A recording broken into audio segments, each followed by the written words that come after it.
성도들 가운데 요셉이라는 사람이 있었습니다. 그는 레위족 사람이었는데 성경에 따르면 구로에서 태어났다라고 말합니다. 디아스포라 유대인이라는 것을 알 수 있습니다. 그는 히브리 사람으로서 유대인으로서 비록 이방 지역에서 태어났지만 그는 유대인들과 함께 예루살렘으로 다시 돌아왔고 예루살렘에서 그는 주님을 만나 신앙생활을 하고 있었습니다. 그런데 성경을 보면 사도들이 그 요셉을 뭐라고 부르냐면 바나바라라고 부릅니다. 번역한즉 위로의 아들이다, 위로의 사람이다 라는 뜻을 갖고 있습니다. 왜 요셉을 향해서 사도들이 그것도 사도들이 바나바라고 불렀을까요? 바나바는 그의 본명이 아니라 어떻게 보면 별명이라고 할 수 있습니다. 사도들이 붙여준 이름입니다. 그가 위로의 사람이었기 때문입니다. 누구를 위로했습니까? 성도들을 위로했습니다. 어떻게 위로합니까? 오늘 성경에 보니까 그가 밭이 있음에 팔아 그 값을 가지고 사도들의 발 앞에 줬다라고 말합니다. 물론 이번에 한 사건을 통해서 그가 자기가 갖고 있었던 소유를 팔아서 교회 공동체에 헌납하고 또 그것을 우리 가난한 지체들과 나누었기 때문에 위로의 아들이라고 부른 것이 아닙니다. 그는 그 전부터 위로의 사람이었고 위로의 삶을 살아왔다는 것을 우리는 짐작해 볼 수 있습니다. 즉 그는 교회 공동체에서 많은 지체들을 위로하고 권면하고 격려했다라는 것을 알 수 있습니다. 사실 우리가 읽지는 않았지만 32절부터 쭉 보시면 자신의 소유를 팔아서 가난한 이웃들과 지체들과 나누고 베풀었던 사람은 요셉뿐만이 아닙니다. 많은 사람들이 있었습니다. 그런데 유독 요셉만이 그 이름으로 불리고 요셉만이 여기서 소개되고 있는 것은 그가 그 어떤 사람들보다도 단순히 소유를 팔아서 하나님 앞에 큰 헌금을 했기 때문이 아니라 평소에 그의 삶이 위로의 삶을 살아왔기 때문입니다. 우리가 알듯 그는 하나님의 교회에 보내진 위로자였습니다. 하나님이 보내신 사람이죠. 그는 많은 사람들을 위로했고 격려했고 그들이 믿음 생활을 잘할 수 있도록 여러 가지 물심양면으로 돕는 사람이었습니다. 그가 도왔던 많은 사람들이 있는데 성경에 한 사람이 소개되어 있습니다. 누구냐? 사울입니다. 우리가 바울이라고 불려지는 이 사울. 그는 과거 우리가 아는 것처럼 아주 교회를 박해했던 그런 박해자였습니다. 그런 그가 다메섹 길에서 예수님을 만나고 극적으로 회심하게 되죠. 그리고 예수님을 믿는, 예수님을 영접하는 신앙인으로 거듭나게 됩니다. 그런데 아무도 그 바울을 믿어주지 않았고 교회로 받아들이지를 않았습니다. 왜냐하면 누구도 그의 회심을 믿지 않았기 때문입니다. 사람들은 그가 교회를 박해하고 교회를 다니는 그런 그리스도인들을 잡아서 투옥시키고 박해했던 사람이기 때문에 이것도 하나의 모략이다, 술수다라고 생각을 했던 것입니다. 그런데 그에게 다가가서 그가 공동체 안으로 다른 그리스도인들과 하나 될 수 있도록 그에게 다가가서 그의 위로자가 되었던 사람이 바나바입니다.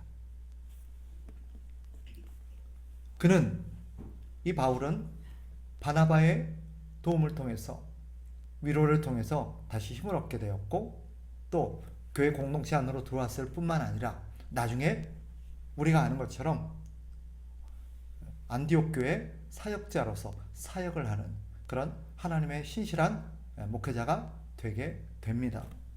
이 모든 과정 속에 그를 이끌었던 바나바가 있었습니다. 후에 그는 바나바의 인도를 받아서 선교 사역에도 참여하게 되죠. 그리고 우리가 아는 것처럼 유럽까지 전 세계가 복음화되어지는 기초를 놓는 큰 일을 감당할 수 있었습니다. 그 배경에 누가 있었느냐? 바나바가 있었습니다. 이런 바나바와 같은 위로의 사람, 격려의 사람.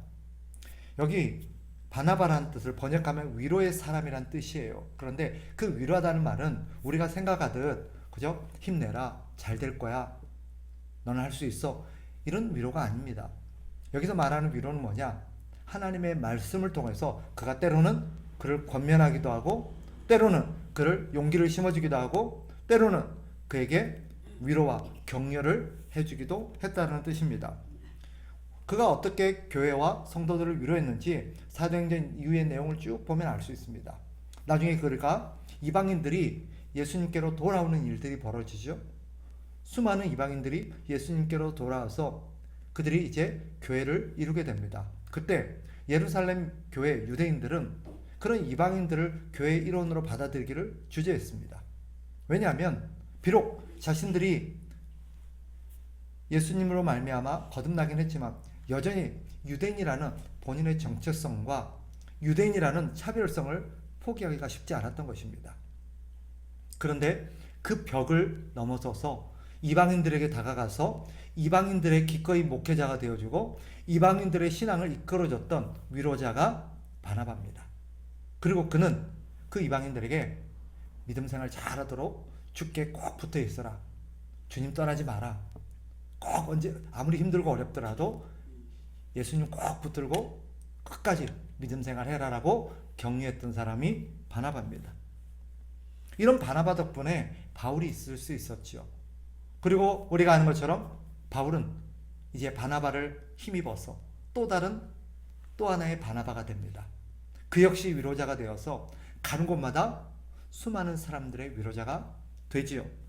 그가 루스트라에 갔을 때는 한 안진뱅이를 일으켜서 그의 위로자가 되어줬고, 또 그가 도아디라에 갔을 때는 루디아를 만나서 그의 위로자가 되었고, 빌립보에 갔을 때는 간수를 만나서 그의 위로자가 되어 주었습니다.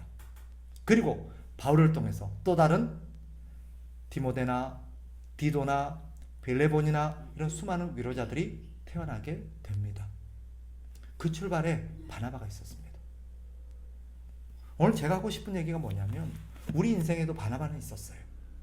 우리를 예수 믿도록 이끌어준 우리 부모가 될 수도 있겠고요. 친구가 될 수도 있겠고 여러 사람이 될 수도 있겠죠. 제 인생에도 바나바가 있었습니다. 비록 제가 교회에 입문하게 된 것은 우리 부모로 인한 거였지만 다시 내가 방황을 끝내고 교회로 돌아가게 된 것은 한 사람이 있었습니다. 그리고 내가 그 교회에서 신앙생활하는 가운데 목회자가 될 수 있도록 나에게 또 디딤돌이 되어줬던 바나바가 있었고, 목회자로서 목회의 삶을 이어갈 수 있도록 내게 바나바가 되어준 사람이 있었습니다. 그리고 지금도 어쩌면 여러분들이 저의 바나바인지도 모르겠습니다. 제가 목회를 계속 이어나갈 수 있도록 저를 위해서 기도해주고 격려해주는 우리 모두는 그런 바나바들이 있습니다. 아마 여러분에게도 있을 거예요. 우리는 바나바가 되어야 합니다. 위로의 사람이 되어야 돼요. 공동체가 공동체 될 수 있는 것, 공동체 안에 수많은 사람들이 있죠, 그죠? 근데 그 수많은 사람들이 위로가 필요합니다. 격려가 필요하고 돌봄과 관심이 필요합니다. 우리는 우리 자신만을 위해서 부름받지 않았고 우리 자신의 신앙생활만 나 혼자 잘 믿고 천국 가도록 부름받은 것이 아니지요. 우리는 우리의 진정한 위로자이신 예수님의 그 위로와 사랑을 힘입어서 우리는 이렇게 설 수 있었고, 우리 주님은 그런 우리에게 또 다른 누군가의 바나바가 되어서 누구를 섬겨주기를 기대하고 계십니다. 그러니 여러분, 우리가 이 땅에 무엇으로 존재해야 되느냐, 어떤 사람으로 존재해야 되느냐, 교회에 꼭 필요한 사람이 어떤 사람이냐, 바나바입니다. 바나바입니다. 요즘 제가 교회를 위해서 기도하고 고민하면서 우리 교회가 무엇이 필요한가?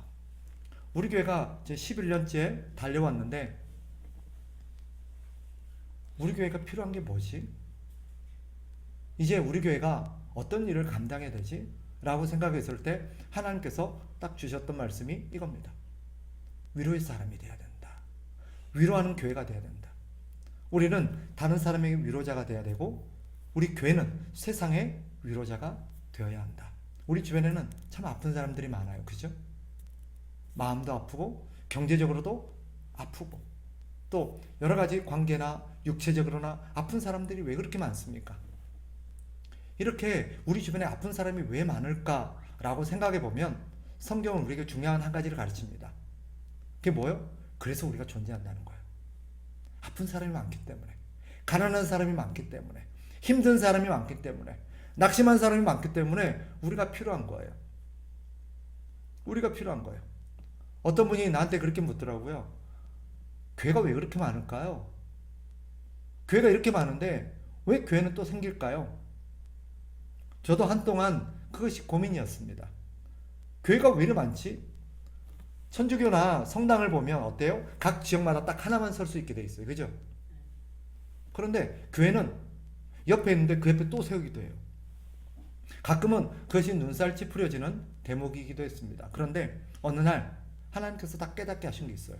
뭐냐면 우리 주변에 아프고 힘든 사람들이 너무 많기 때문에, 그 사람들이 너무 아프고 너무 힘들어서 몇 발짝도 걸을 수 없기 때문에, 바로 옆에가 교회가 없으면, 바로 옆에 교회가 없으면 그 사람들은 결코 하나님을 만날 수도 없고 하나님의 위로를 경험할 수도 없기에 최대한 하나님을 가깝게 만날 수 있도록, 최대한 하나님을 쉽게 만날 수 있도록 하나님께서 우리에게 베풀어 주신 선물이 교회구나 하는 생각을 하게 되었습니다.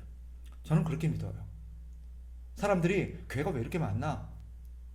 라고 말할지 모르지만 정말 위로하는 교회, 위로하는 사람은 많을수록 좋습니다. 많을수록 좋다고 믿어요. 우리 교회가 이런 위로의 사람들이 많아졌으면 좋겠어요. 그래서 보면 이사야서에도 보면, 이사야서 40장에 보면 우리 주님께서 상처 입고 고통 가운데 있는 백성들을 향해서 선지자 이사야에게 뭐라고 말하냐면 너는 내 백성을 위로하라 라고 말합니다. 위로하라. 내 백성을 위로하라. 네. 위로한다는 것은 잘못하고 있는데도, 잘못 살고 있는데도 괜찮아, 그럴 수 있어, 그런 뜻이 아니에요. 아까 위로라는 게 뭐예요? 권면을 포함하고 있습니다. 격려를 포함하기도 하고 있고요. 때로는 훈계도 포함하고 있습니다. 용기를 심어주기도 해야 되고, 또 오늘 바나바가 보여줬듯이 위로라는 것은 뭐예요? 실제적인 도움을 포함하는 것입니다. 헐벗고 굶주리고 이렇게 가난한 사람들에게 하나님께서 당신을 배불려 주실 줄 믿습니다. 하나님 당신에게 물질적인 복을 주실 수 있습니다. 주실 줄 믿습니다. 그게 아니라 어떻게 하는 거예요? 자신의 소유를 팔아서 그들과 나누고 그들에게 공급해 줌으로써 그들을 위로하는 거예요. 그래서 위로에는 뭐가 담겨 있어요? 뭐가 전제되어 있어요? 실질적인 도움이 전제되어 있어요. 슬퍼하는 사람에게는 가서 어깨를 토닥여주고 함께 울어주고 함께 옆에 있어주는 그런 실제적인 도움이 전제가 돼야 돼요. 앉아서 기도하는 것도 중요하지만 그들에게 연락을 하고 그들을 만나주고 그들과 함께 해주고 그들의 필요를 공급해주고, 이게 위로자입니다. 우리의 위로자이신 성령께서 우리를 위로하시되 또 우리 지체들을 통해서 위로하신 줄 믿습니다. 저와 여러분을 통해서 위로하는 줄 믿습니다. 그러니 위로자가 됩시다. 위로자가 됩시다. 우리 주변에 우리 지체들을 위해서 우리가 위로자가 되어서 그들도 또 다른 사람의 바나바가 되는 그날까지 우리가 그들의 바나바가 되어주고 그들을 세워주는 그런 우리가 되어서 공동체가 다시 힘을 얻고 또 하나님의 사랑을 힘입어서 그들이 일어날 수 있는 그런 일들이 우리 가운데 일어났으면 좋겠었고요. 그래서 오늘 초대교회가 힘을 얻어서 흥하였던 것처럼 다시금 이 땅 가운데 교회들이 그렇게 일어나서 사람들을 흥하게 하고 세상을 흥하게 하는 그런 성도와 공동체가 되기를 주의 이름으로 축복합니다.